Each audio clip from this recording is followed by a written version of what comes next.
Қарағандыда Алаш қозғалысының көрнекті өкілдерінің бірі Әлімхан Ермектің есімін ұлықтауға бағытталған сәулет жобасының таныстырылымы өтті. Қолға алынған бұл жұмыстар аясында Алаш ардақтысы мәңгілік мекенін тапқан зираттың басы абаттандырылып айналысы жөнге келтірілмек. Толығырақ тілші бейнематериалында. Әлімхан Ермеков Алаш арыстарымен бірге тізе қосып, ұлт мүддесі жолында еңбек етті. Елі үшін аянбаған азаматқа ұлтшыл деген жала жабылып 1937 жылы абақтыға тоғытылады. Бірақ ату жазасынан аман қалады. Тек Сталин өлген соң 1957 жылы ғана толық ақталып, әуелгі мамандығы математика саласы бойынша жоғарғы оқу орнында дәріс оқиды. Өмірінің соңғы күндерін Қарағанды қаласында өткізіп, осында жерленген. 1970 жылы Әлімхан Ермеков қайтыс болғанда арнайы қоштасу, митингі тағы да басқа шаралар ұйымдастыруға тыйым салынған. Өйткені білесіздер, ол кісінің тұрған үйі мен пәтерінің нөмірі, телефонның нөмірі барлығы 58-8 заңның бабы бойынша халық жауы ретінде белгіленген. Сол сияқты халық жауы деген көзқарас өмір бақи соңында болған.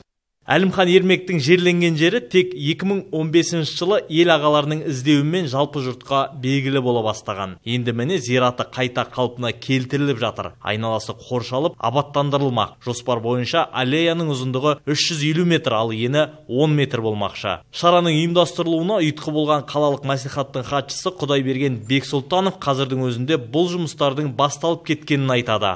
18 жыл қуғын сүргінге ұшырап, зорлық көріп, қандай басынан қай қасірет шекпесінші.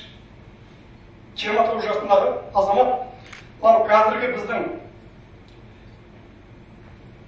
жер, территориямыз, шекарамыз 102 жыл бұрын дәлелденген. Қалай болды оның бәрі? Осындай тұлғалар, жастарға қазір, ол кісілердің өмір беріп, жақын болу керек қой. Сондай-ақ Әлімхан Ермек зиратының басы мәрмәр таспен қапталып, қазақы нақышта шаңырақ орнатылады. Бұл ретте сәулетшілер зираттың бастапқы салынған үлгісін толықтай сақтап қалуды мақсат етіп отыр. Сонымен қатар гүлзар, жүргіншілер жолы салынып, жарықтандыру жүргізіліп, жолға тас пен асфальт төселіп, орындықтар қойылады. Тиісті қауіпсіздік шараларын қамтамасыз ету мақсатында бақылау камераларын орнату көзделуде.